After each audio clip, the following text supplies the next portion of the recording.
ॐ पूर्णमदः पूर्णमिदं पूर्णात् पूर्णमुदच्यते पूर्णस्य पूर्णमादाय पूर्णमेवावशिष्यते। ॐ शान्ति शान्ति शान्तिः। शङ्करं शङ्कराचार्यं केशवं बादरायणं सूत्रभाष्यकृतौ वन्दे भगवन्तौ पुनः पुनः। ईश्वरो गुरुरात्मेति मूर्तिभेदविभागिने व्योमवद्व्याप्तदेहाय दक्षिणामूर्तये नमः। ॐ शान्ति शान्ति शान्तिः। वेदांत के प्रकरण ग्रंथ श्री विवेक चूड़ामणि जी, जो भगवान भाष्यकार के द्वारा विरचित है, इसका हम लोग विचार कर रहे हैं। इसका श्लोक नंबर चल रहा है 458। तो यहाँ प्रारब्ध कर्म आदि को दिखाया कि प्रज्ञानी का प्रारब्ध कर्म क्या होता है, उसके साथ संबंध नहीं रहता। उदाहरण दिखा दिए कि जैसे कोई व्यक्ति निद्रा से जाग गया तो स्वप्न के पदार्थों को जो है सत्य सिद्ध करने की इच्छा नहीं करता और न ही उन पदार्थों को इकट्ठा करना चाहता है। इसी प्रकार, और अगर वो अनुवृत्ति उन्हीं पदार्थों की चल रही है तो समझ लो निद्रा से उठा नहीं है। ऐसे ही जो परब्रह्म में सदा वर्तमान है वह आत्म तत्व को छोड़ करके अन्य को नहीं देखता, अन्य को सत्य नहीं मानता। और जो जगत के पदार्थों की स्मृति है वो स्वप्न में देखे गए पदार्थों के समान है। इसलिए उसी के समान विद्वान की प्राशन मोचन, भोजन और आदि मल त्याग आदि ये सब जो अन्य क्रियाएं हैं, सभी में प्रवृत्ति स्वप्न में देखे गए पदार्थों में जैसे प्रवृत्ति उसके समान ही प्रतीति मात्र है। टीका में इसका चलेगा 458 की टीका चलेगी। 458 श्लोक की टीका हम लोग देखेंगे। तद्वत यानी सुप्त प्रबुद्धवत, सो करके जो जाग गया पुरुष वो जैसे स्वप्न के पदार्थों को सत्य नहीं मानता, इसी प्रकार परे ब्रह्मणि वर्तमान, जो पर ब्रह्म में वर्तमान है, मतलब उसमें वर्तमान कैसे रहेगा? संस्थापित मनाह, जिसका मन जहाँ पे स्थापित हो गया समझ लो वह वहीं पे है ना। दूरस्थोपि न दूरस्थो यो यस्य हृदय, हृदय स्थित, और समीपस्थोपि न समीपस्थ यस्य, उसका एक श्लोक आता है ऐसा कि दूरस्थोपि न दूरस्थो यो यस्य हृदय स्थित। तो जो है, और यो यस्य हृदय नास्ति समीपस्थोपि दूरतः, वह दूर होकर के भी दूर नहीं है जो जिसके हृदय में है। हृदय में है तो समझ लो दूर नहीं है।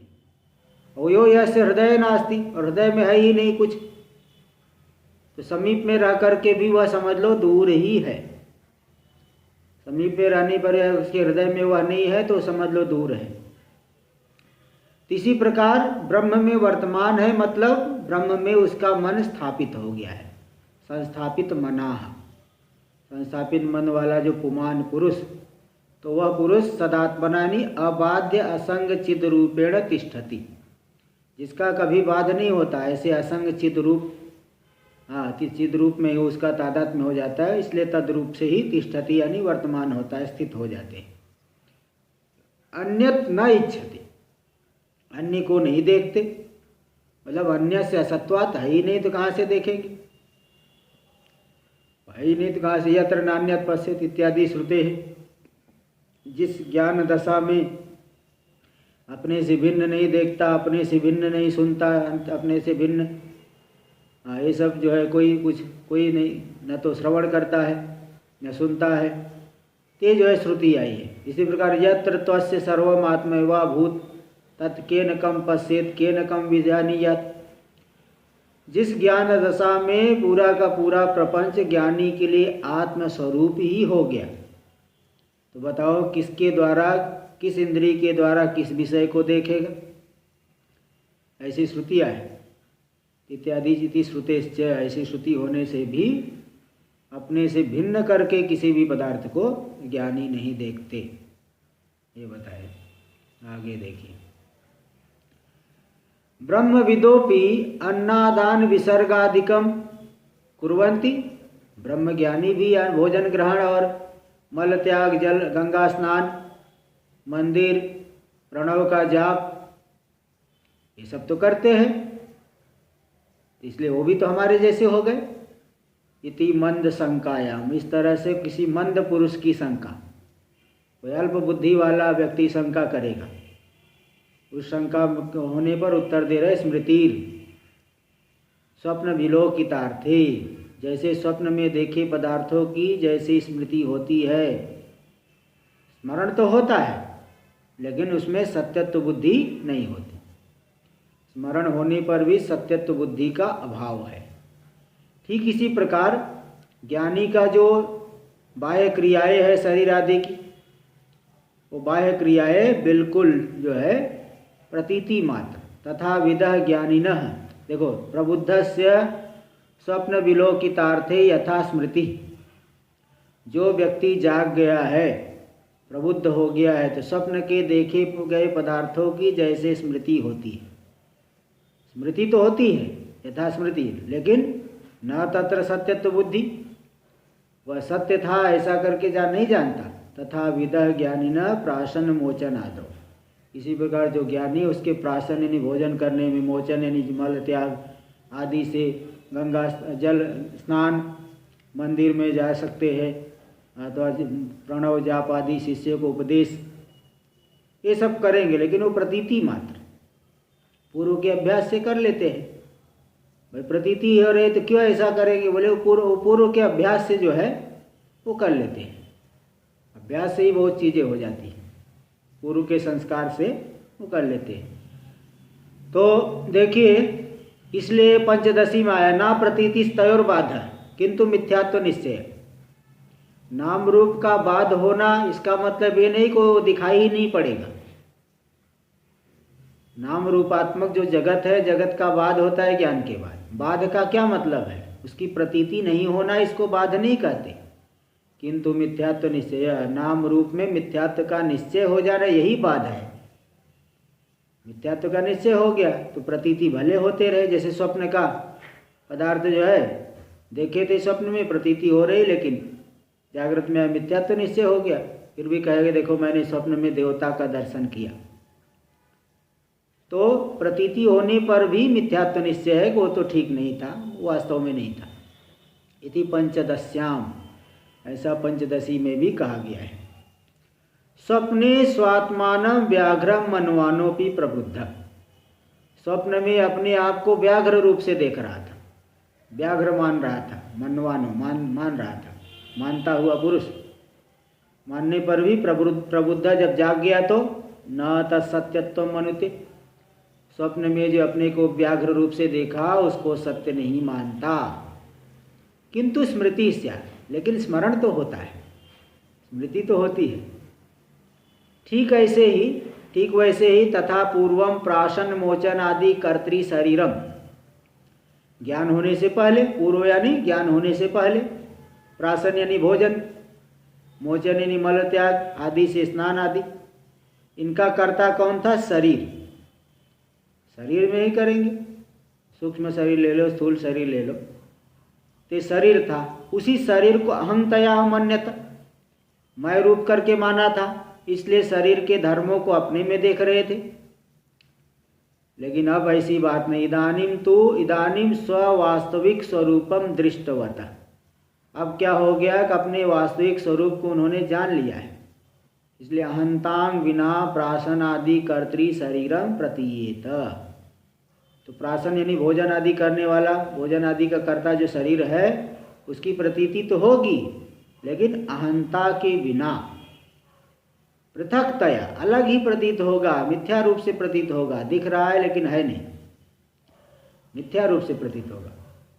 कब? व्युत्थाने पीति भाव, समाधि दशा में तो बिल्कुल प्रतीत नहीं होगा, व्युत्थान काल में, व्यवहार काल में, समाधि से जब बाहर आएंगे तो उस समय व्युत्थान काल में दिखने पर भी वो पृथक रूप से, अनात्म रूप से ही, मिथ्या रूप से ही दिखेगा, प्रतीति मात्र दिखेगा।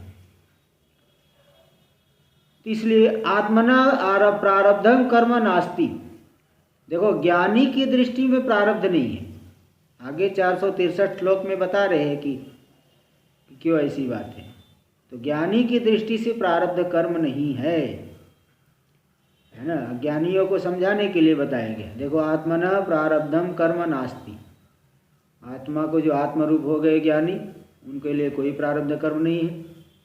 इति अंशम युक्तिया समर्थयति, ये जो अंश आया बताया गया अभी, उसको युक्ति से समर्थन कर रहे, युक्ति से भी बता रहे कि ऐसा ही मानना ठीक है, ऐसा मानने में ही ठीक है। इसको दे रहे श्लोक नंबर 459, 459 और 460 दोनों साथ में दे रहे हैं। कर्मणा निर्मितो देहः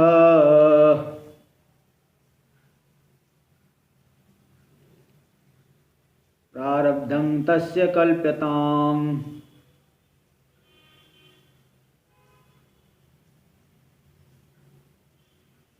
नानादेरात्मनो युक्तं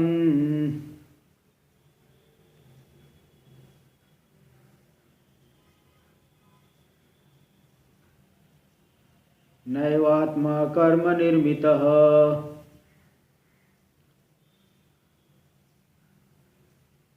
अजो नित्य इति ब्रूते,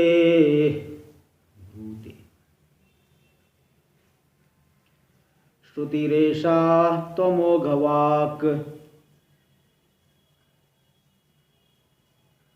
तदात्मना तिष्ठतोस्य कुतः प्रारब्ध कल्पना। कर्मणा निर्मितो देह, ये जो शरीर हमारा निर्मित हुआ है, शरीर कैसे निर्मित हो गया है? कर्म के द्वारा ही शरीर निर्मित हुआ है। और कर्म, बहुत ज़्यादा कर्म होता है। देखिए, योग सूत्र में आया है, केवल आप कर रहे हो वही कर्म नहीं, ऐसा वहाँ बताया। वितर्का, हिंसा, दया, कृतकारिता, अनुमोदिता, लोभ, क्रोध, मोह, पूर्वका, मृत्यु, मध्यादि मात्रा, दुखा, ज्ञानानंत फला इति प्रतिपक्ष भावनम। वितर्क जैसे देखो, हिंसा आदि है, कोई व्यक्ति स्वयं भी हिंसा कर सकता है, और कोई तो करता नहीं लेकिन दूसरे से करवाता है, वो भी कर्म हो गया, वो भी पाप कर्म हो गया, वो भी कर्म की श्रेणी में आया। और कोई कर नहीं रहा, करा नहीं रहा, तो भी जो अनुमोदन कर दिया। कोई एक विपरीत मत वाला व्यक्ति मर गया, बोला अरे बड़ा अच्छा हुआ, बड़ा अच्छा हुआ, तो अनुमोदन करना ये भी एक कर्म हो गया। इससे भी जो है वो सूक्ष्म कर्म में भी हुआ। इसलिए करना, कराना और अनुमोदन करना, ये कई प्रकार के कर्म हो गए। इसलिए बहुत जो है कर्म संचित जो है बहुत ज़्यादा हो जाता है। ये जो शरीर है, तो उसी कर्मों के आधार पे शरीर मिलता है। इसलिए व्यवहार काल में बड़ा ही सावधान रहना पड़ेगा, बहुत ही सावधान रहना पड़ेगा। जो गृहस्थ लोग हैं, जिनकी विवेक नहीं हुआ है, गृहस्थ आश्रम मतलब वो ज्ञान साधना में नहीं है, तो उनको कर्म जो है शास्त्रीय कर्मों को करना है, अशास्त्रीय कर्मों को छोड़ना पड़ेगा। जिनके अंदर विवेक हो गया है, नित्य पहले विवेक थोड़ा जाग रहा है, तो काम में और निषिद्ध कर्मों को छोड़े, अनुमोदन आदि को छोड़े।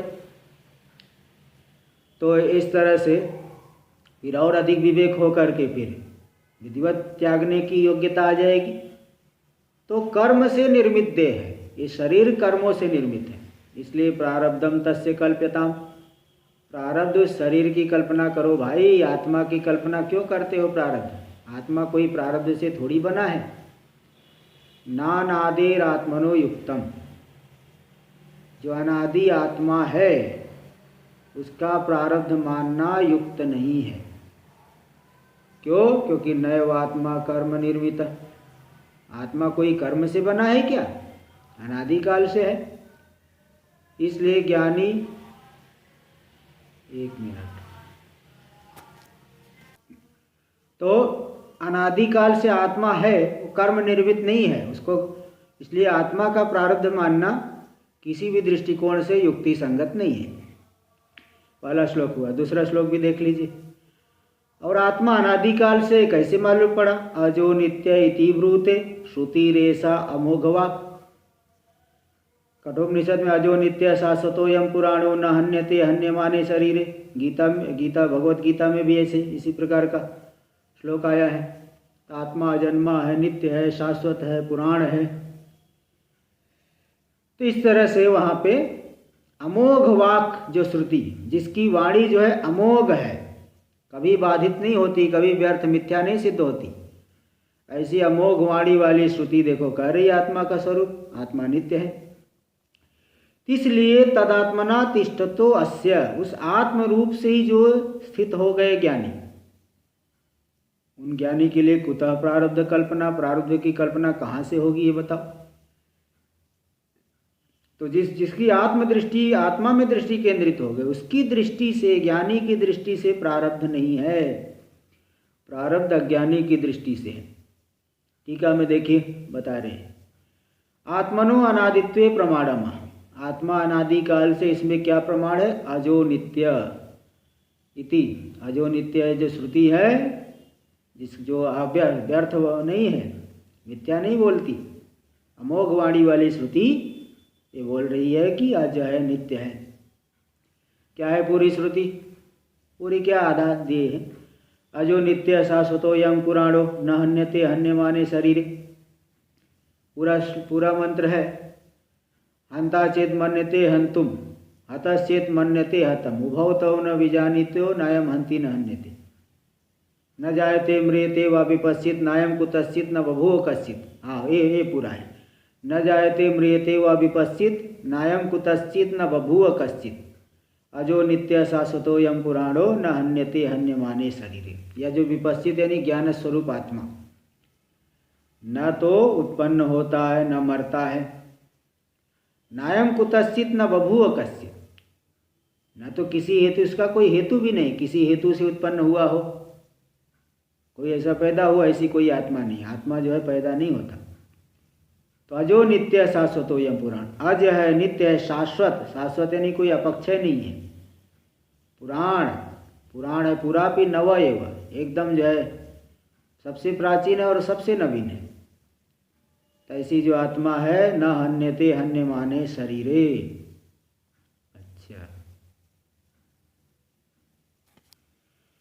तो इत्यादि ये श्रुति, इत्यादि कठ श्रुति, ये कठोपनिषद की श्रुति है, इत्यादि कठ श्रुति। अमोघ वाक, अमोघा अबाधितार्थ का वाक्यस्य, अमोघ अबाधित अर्थ वाली वाणी है जिस श्रुति की, वह श्रुति हो गई अमोघ वाक, यानी उसका अर्थ कभी बाधित नहीं होता। अपौरुषेय वाणी है, सत्य अर्थ का ही प्रतिपादन करती है, मिथ्या अर्थ का नहीं। घटकत्वम षष्ठी अर्थ, अबाधित अर्थ वाली वाणी है जिसकी, तो जिसकी यहाँ षष्ठी आया, तो घट षष्ठी का अर्थ जिसका घटक, जिसकी घटक वाणी, जिसमें आने वाले मंत्र अबाधित अर्थ का प्रतिपादन करते, घटकत्व षष्ठी का अर्थ हुआ। तदात्मना स्ववास्तविक स्वरूपेण तिष्ठतो अस्य ज्ञानिनः, अपने वास्तविक स्वरूप से जो ज्ञानी स्थित हो गए हैं, उस ज्ञानी के लिए प्रारब्ध कल्पना कुतः, प्रारब्ध की कल्पना कहाँ से होगी ये बताओ। इसलिए इसके लिए ज्ञान है, ज्ञानी प्रारब्ध की कल्पना है। देहात्मना स्थितो, अगर शरीर रूप से स्थित है तो प्रारब्धाश्रय देह तादात्म्याध्यासेन, प्रारब्ध का आश्रय देह, उस देह के साथ तादात्म्याध्यास से तद्धर्म प्रारब्धाध्यासोपि स्यात्, देह के धर्म प्रारब्ध का अध्यास भी हो सकता है, लेकिन न ज्ञानिनी सा कथा, ज्ञानी में ऐसी कोई कथा, ऐसी कोई बात नहीं है कि शरीर के साथ प्रारब्ध तादात्म्य अध्यास है। प्रारब्ध का आश्रय शरीर है, शरीर के साथ ज्ञानी का कोई तादात्म्य अध्यास नहीं है। इसलिए ज्ञानी में प्रारब्ध वाली कथा जो है, कथन, ये सब बनता नहीं। तो अब यहाँ पे शंका कर रहा है पूर्व पक्षी, एक बात बताइए मुझे, ये प्रारब्ध किसका होता है? प्रारब्ध क्या जिंदा आदमी को होता है, एक मरे हुए आदमी का होता है? मुर्दे का होता है कि जिंदे का होता है? जीवित का कि मृत का? तो भाई सीधी सी बात है, जीवित का प्रारब्ध होता है। तो भाई जब जीवित का प्रारब्ध है तो जीवन मुक्त भी जीवित तो है, शरीर धारण कर रहा है, तो उनका प्रारब्ध क्यों नहीं मानते हो? वो भी तो जीवित है। ऐसा थोड़ी कहोगे कि जीवन मुक्त मुर्दा हो गया है। अगर जीवित का प्रारब्ध मानते हो तो ज्ञान जीवन मुक्त भी जीवित है, उनका भी प्रारब्ध मान लो। तब इसको बता रहे श्लोक नंबर 461, तत्स्पष्टयति प्रारब्धमिति, उसका स्पष्ट कर रहे हैं प्रारब्धम। प्रारब्धम प्रारब्धं सिद्ध्यति तदा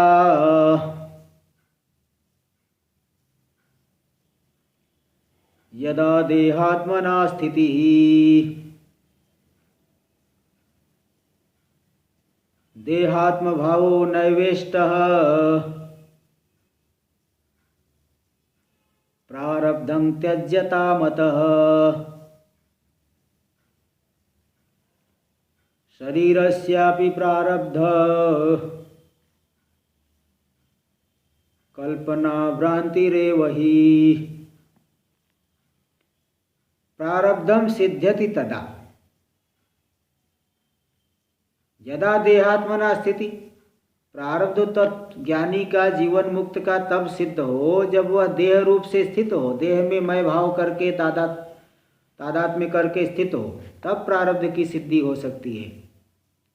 लेकिन ज्ञानी के लिए देहात्म भावो नैवेष्टः, देहात्म भाव, देह में तादात्म्य ज्ञानी के लिए इष्ट नहीं है, ज्ञानी के लिए नहीं माना जा सकता है। इसलिए प्रारब्धम त्यज्यताम अतः। ज्ञानी की बात करे हो तो भाई प्रारब्ध को छोड़ दो, क्यों प्रारब्ध लगा रखे हो? ज्ञानी का हो ही नहीं सकता। फिर बोले अच्छा शरीर का ही मान लो, ज्ञानी के शरीर का ही प्रारब्ध मान लो। बोले नहीं, शरीरस्यापि प्रारब्ध कल्पना भ्रांति रेवे। शरीर का भी जो प्रारब्ध है वो प्रारब्ध की कल्पना, वो तो भ्रांति रूप ही है। शरीर के प्रारब्ध की कल्पना ही भ्रांति ही मानी जाएगी। बोले ऐसा कैसे कह रहे हो? अब अगले श्लोक में बता देंगे कि जब शरीर भी मिथ्या ही है, मिथ्या वस्तु का प्रारब्ध माना जाता है क्या? रज्जु में दिखने वाले सर्प का प्रारब्ध मानोगे क्या कि सर्प के प्रारब्ध से जो है उसको सुख मिलेगा, दुख मिलेगा? प्रारब्ध है तभी वो खाना खाएगा, नहीं खाएगा। भाई मिथ्या वस्तु का प्रारब्ध कैसे मान लिया जाए? जब मिथ्या ही है तो वास्तव में प्रारब्ध नहीं। सब भ्रांति दशा में सब व्यवहार होता है, जैसे स्वप्न में सब व्यवहार होता है, ऐसे इसलिए शरीर का भी प्रारब्ध नहीं कहा जा सकता। टीका में पहले देखिए, यदा देहात्मना स्थिति, जब देह रूप से स्थिति है, देह में तादात्म्य करके, तदा देह धर्म प्रारब्धम कल्पनया व आत्मना सिद्ध्यति, तब तो देह का धर्म जो प्रारब्ध है कल्पना से, देह में तादात्म्य करके, आरोप से आत्मा में मालूम पड़ता है। लेकिन ज्ञानी के लिए देहात्म भाव नैवेष्ट, देहात्म भाव स्वीकार नहीं किया जा सकता। क्यों? क्योंकि अध्यास मूला ज्ञानस्य नष्टत्वात्। देहात्म भाव है अध्यास, वो अध्यास का मूल है अज्ञान। वह अज्ञान ही नष्ट हो गया है तो देहात्म भाव कैसे मान ले? अध्यास का, देहात्म भाव का मूल अज्ञान, अज्ञान नष्ट हो गया। अतः प्रारब्धम त्यज्यताम, इसलिए प्रारब्ध को छोड़ दो। आत्मनि प्रारब्ध प्रसंग न कार्य, आत्मा में प्रारब्ध का प्रसंग जो है, आपत्ति की प्रारब्ध हो जाए ऐसी करो ही मत। और फिर बोले शरीर का मानो, बोले नहीं, विचारे माड़े शरीरस्यापि प्रारब्ध कल्पना भ्रांति रेव ही निश्चय।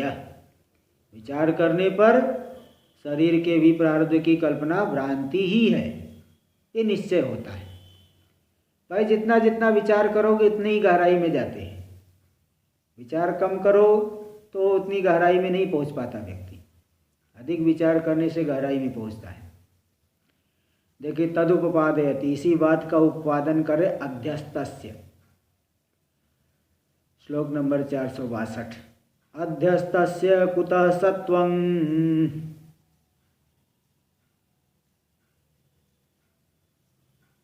असत्वस्य कुतो जनिः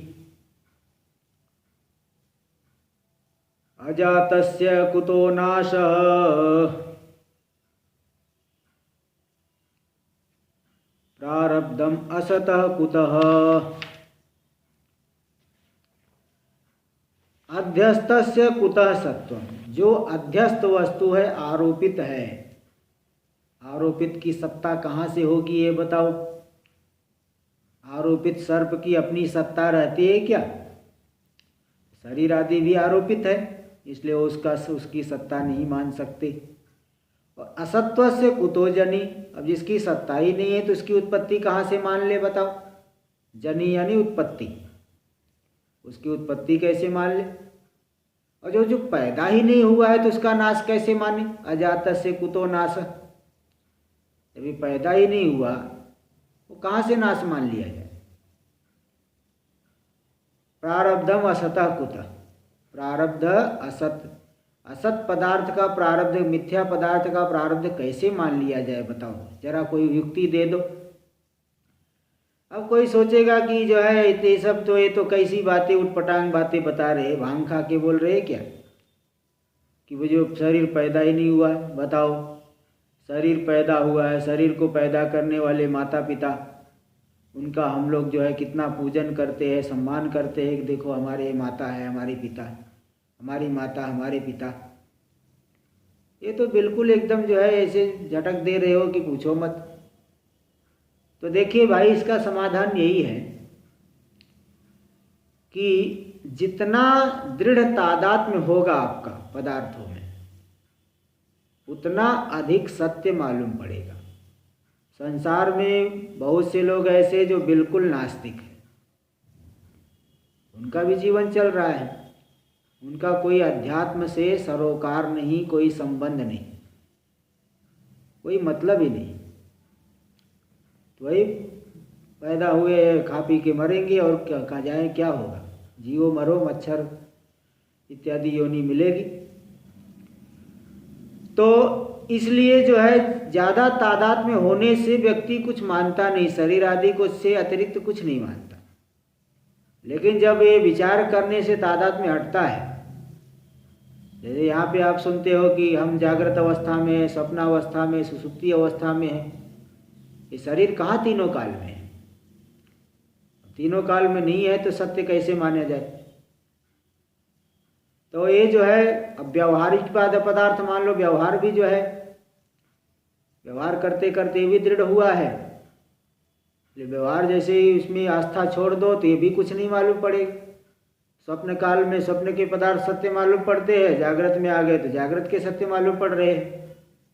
इसलिए न स्वप्न सत्य न जागृत सत्य, एक अब हमारा स्वरूप ही सत्य है, जिस स्वरूप रूपी पर्दे पर पूरी फिल्म चल रही है।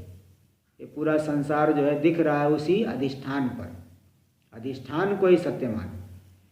इसलिए विचार दृष्टि से बहुत सटीक बात बोले कि जो अध्यस्त है उसकी सत्ता नहीं, जिसकी सत्ता नहीं तो उत्पत्ति कहाँ से, जिसकी उत्पत्ति नहीं तो नाश कहाँ से होगा, और जो वस्तु मिथ्या है तो उसका प्रारब्ध कहाँ से माना जाए।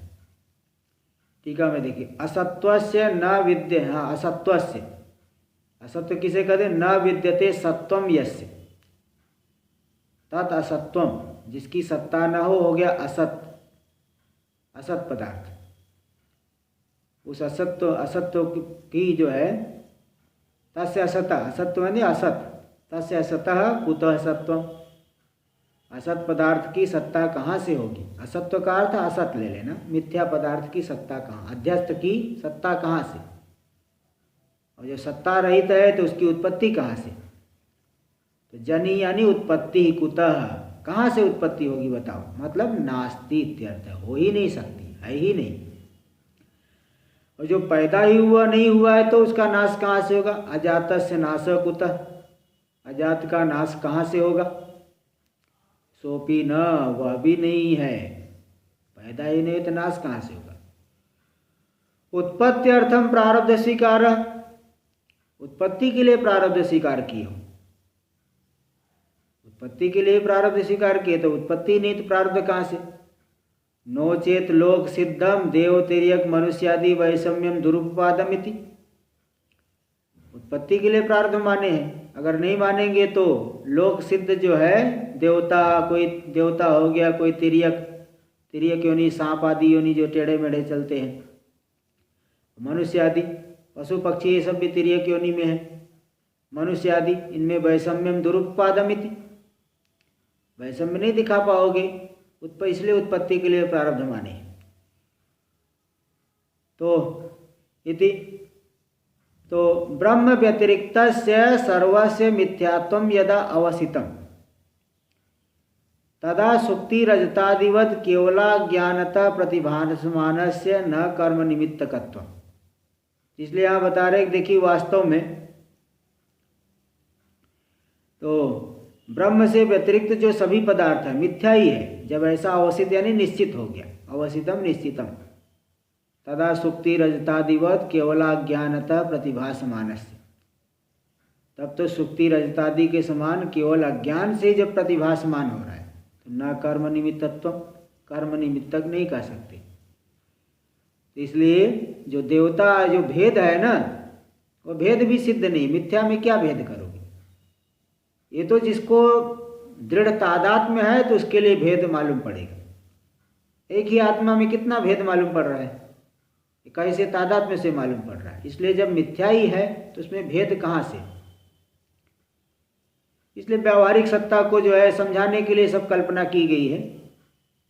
इसलिए वास्तव में कुछ भी ये नहीं है, आत्मा को छोड़ के कुछ भी नहीं सिद्ध होता। हाँ, तो वो जो बताए कि उत्पत्ति के लिए देवता आदि वैषम्य बताए हैं, वो तो व्यवहार दृष्टि से समझाने के लिए, लोग साधारण व्यक्ति को सीधे से ऐसे नहीं बोल सकते ना, तो उनको समझाने के लिए भाई ऐसा है, कर्मों के आधार पे मिला है, इसलिए सन्मार्ग में चलो, विवेक बढ़ाओ। देखो ये बताए स्थाणु मन्येनुसयन्ति यथा कर्म यथा श्रुतम, पूरा मंत्र है, कठोपनिषद का ही मंत्र है। योनि मन्ये प्रपद्यन्ते शरीरत्वाय देहिनः स्थाणु मन्येनुसयन्ति यथा कर्म यथा श्रुतम। कोई जो है नाना योनियों में माता के गर्भ की प्राप्ति करेंगे, कोई स्थाणु भाव को, कोई पशु भाव को प्राप्त कर लेंगे। अनुसयन्ति कर्म के मरने के अनंतर इन भावों की प्राप्ति करते हैं। यथा कर्म यथा श्रुतम, जिसका जैसा कर्म है, जिसका जैसा चिंतन है, उसके अनुसार तत्त योनियों की प्राप्ति करते हैं। ये जो श्रुति है, इत्यादि श्रुतिरपि व्यवहार दृष्टिया वदति, व्यावहारिक दृष्टि का अवलंबन लेकर के बोल दिया। लेकिन जब पारमार्थिक सत्ता में स्थित हो गए तो ये सब कुछ है, कुछ नहीं है। व्यावहारिक दृष्टि से जो है, व्यवहार दृष्टि से चल रहा है तो वहाँ तो मानना ही पड़ेगा। लेकिन वास्तव में पारमार्थिक दृष्टिकोण से विचार करो तो कोई इनकी सत्ता नहीं है। ये सब पारमार्थिक दृष्टि का अवलंबन लेके बता रहे हैं। तो अब यहाँ ये कहेंगे फिर श्रुति इतना भ्रम क्यों डाल रही? कहीं कहेंगे कि एक में वह द्वितीयम ब्रह्म, और कहीं कह रहे हैं कि नाना योनियों की प्राप्ति करता है। इतना भ्रांति में श्रुति क्यों डालती है जीवों को? बताओ, इतने भोले भाले जो जीव है, कभी कैसी बात करो, कभी दूसरी बात बोल दो, ये भ्रांत हो जाते हैं। श्रुति ऐसा कार्य क्यों कर रही है? तब इसको बता रहे, देखिए, इदानीम तस्य तावदेव चिरम यावत न विमोक्षे अथ संपत्से। देखो, ज्ञानी के प्रारब्ध का कथन करने वाली, उस ज्ञानी की विदेह मुक्ति में उतना ही विलंब है जब तक इस शरीर से मुक्त नहीं, इस शरीर का पात नहीं हो जाता, यह शरीर पूरा नहीं हो जाता। अथ संपत् से, इस शरीर के मरण के अनंतर वह एक ही ब्रह्मीभूत हो जाता है, ब्रह्म के साथ एक ही भूत हो जाती थी। श्रुति तात्पर्य, तो ज्ञानी के प्रारब्ध का कथन करने वाली श्रुति है। इस श्रुति का तात्पर्य क्या है? अब इसको बता रहे कि प्रारब्ध क्यों माना गया है। कहीं कहीं अद्वितीय ब्रह्म कह रहे, कहीं प्रारब्ध को मान रहे हैं, तो प्रारब्ध क्यों माना गया है? देखिए इसको बता रहे यहाँ पे, बहुत सुंदर है बात। यहाँ दिखा रहे 463 नंबर श्लोक में, ज्ञानेनाज्ञान कार्यस्य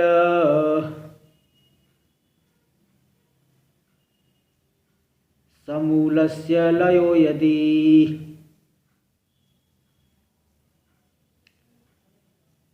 तिष्ठत्ययं कथं देह इति शंकावतो जडान् समाधातुं बाह्यदृष्ट्या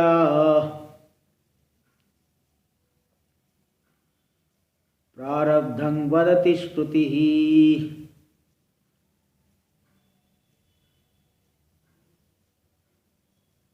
ज्ञानेन अज्ञान कार्यस्य समूलस्य लयो यदि। देखिए लोग शंका करते हैं कि जब ज्ञान से अज्ञान और अज्ञान का कार्य पूरा नष्ट हो गया, मूल के सहित कार्य नष्ट हो गया, तो शरीर कैसे बना रहता है ज्ञानी का? इति शंकावतो जड़ान। ऐसी जो शंका रखने वाले जड़ बुद्धि वाले लोग हैं, यानी अल्प बुद्धि वाले लोग हैं, उन अल्प बुद्धि वाले लोगों को समाधातुम, उनके बुद्धि का समाधान करने के लिए, शास्त्र तो जो है सबका समाधान करता है, सबको उसकी योग्यता के अनुसार साधन आदि बताता है। इसलिए साधारण व्यक्ति, अल्प मंद बुद्धि वाला व्यक्ति यही शंका करेगा, जब कार्य के सहित अज्ञान नष्ट हो गया, शरीर कैसे चल रहा है ज्ञानी का? कोई ज्ञानी लंबे समय तक भी उनका शरीर रह गया, किसी को बाल्यावस्था में ही ज्ञान हो गया, तो पूरा जीवन तो रहेगा शरीर। तो ऐसी जड़ बुद्धि वालों को समाधातुम, समाधान करने के लिए परमार्थ दृष्टि नहीं बल्कि व्यावहारिक दृष्टि का अवलंबन लेकर के बाह्य दृष्टिया प्रारब्धम वदति श्रुति ही। श्रुति जो है बाह्य दृष्टि का अवलंबन लेकर के प्रारब्ध का कथन करती है। इसलिए व्यावहारिक दृष्टि से मंद बुद्धि वालों को समझाने के लिए प्रारब्ध की कल्पना की गई है। उसी वही हमारे दिमाग में बैठ जाए इसके लिए नहीं बोल रहे। हमें तो अद्वितीय में ही, तत्व में ही निष्ठा को बढ़ाना है। सब व्यावहारिक बातों में उतना जो है आस्था नहीं रखनी है। इसलिए व्यावहारिक पदार्थ तो उतना ही अवलंबन लो जितने से कि शरीर आदि निर्वहन हो जाए। मुक्षु जो है अधिक से अधिक परमार्थ दृष्टि बढ़ाए, उसी से लाभ होगा। टीका में देखिए, अज्ञान कार्य से वेदादि प्रपंच से, अज्ञान का कार्य जो वेदादि प्रपंच है, आकाश आदि प्रपंच है, आकाश आदि पांचों भूतों से पूरे फिर भौतिक पदार्थ है। अहंकार आदि देहांतस्य च, अहंकार से लेकर के शरीर पर्यंत ये भी जितने पदार्थ है। बाह्याध्यात्मिक से, कुछ बाह्य पदार्थ है, कुछ आध्यात्मिक पदार्थ है शरीर के भीतर। तीन सभी को समूलस्य, मूल के सहित नष्ट हो गए। समूल मूलम अज्ञानम तेन सहितस्य, मूल है अज्ञान, उस अज्ञान के सहित ये पूरा का पूरा जो है जगत है, वेदादि प्रपंच, उसका ज्ञानेन यानी ब्रह्म साक्षात्कार, ब्रह्म साक्षात्कार होकर के जब लय हो गया है ज्ञानी के लिए, यदि लय लयानी बाधक, बाध हो गया, मिथ्यात्व निश्चय हो गया, बाधित हो गया पूरा जगत। तयम देह पांच भौतिक कथम तिष्ठति, इस ज्ञानी भाई साहब के पांच भौतिक देह कैसे रहता है, ऐसे जो है साधारण व्यक्ति कहेगा कि बताओ ये ज्ञानी है, इनका शरीर कैसे रह रहा है। इति शंका येषाम अस्ति, ऐसी शंका इनको है, इनके अज्ञानियों को है, मंद बुद्धि वालों को है। इसलिए इति शंकावंतः, इसलिए जिनके वो शंका है उनके कहे शंकावंत, शंकावान शंकावंतो शंकावंत, बहुवचन में ये व्याकरण को भी बता दिए। ऐसे जो शंका वाले लोग हैं, तान शंकावतः जड़ान प्राकृतान मंदान, ऐसे जो शंका वाले जड़ लोग हैं, प्राकृत है, मंद पुरुष है, प्रकृति के अधीन प्राकृत कहेंगे, जो प्रकृति के अधीन है, मंद पुरुष है, उन मंदान समाधातुम, उन मंद पुरुषों को समाधान देने के लिए, समाहित करने के लिए, उनकी शंका का समाधान हो जाए। तो इसके लिए श्रुति जो है बाह्य दृष्टिया यानी व्यवहार रीत्या, व्यावहारिक दृष्टि का अवलंबन लेकर के, व्यावहारिक रीति को लेकर के, जैसे जो है अन्य लोगों के प्रारब्ध है, ज्ञानी के शरीर का भी प्रारब्ध है, तो अन्य लोगों का प्रारब्ध भी व्यावहारिक दृष्टि से माने हैं, ज्ञानी के शरीर का प्रारब्ध भी उसी व्यवहार रीति से, बाह्य दृष्टि से मान लिए। श्रुतिर बदति, तो प्रारब्ध को श्रुति बोलती, कौन सी श्रुति बोलती? छांदोग्य उपनिषद की। तस्य तावदेव चिरम यावद न विमोक्षे अथ संपत्से, उस ज्ञानी की विदेह मुक्ति में उतना ही विलंब है जब तक कि शरीर पात नहीं हो जाता है, इसके बाद वह मुक्त हो जाते हैं, विदेह मुक्त हो जाते, ऐसा वो श्रुति कहती इत्यादि ना। आगे का विचार हम लोग कल करेंगे। ओम पूर्णमदः पूर्णमिदं पूर्णात् पूर्णमुदच्यते पूर्णस्य पूर्णमादाय पूर्णमेवावशिष्यते। ओम शांति शांति शांति। शंकरं शंकराचार्यं केशवं बादरायणं सूत्रभाष्य कृतौ वन्दे भगवन्तौ पुनः पुनः। ईश्वरो गुरुरात्मेति मूर्तिभेदविभागिने व्योमवद्व्याप्तदेहाय दक्षिणामूर्तये नमः। ओम शांति शांति शांति।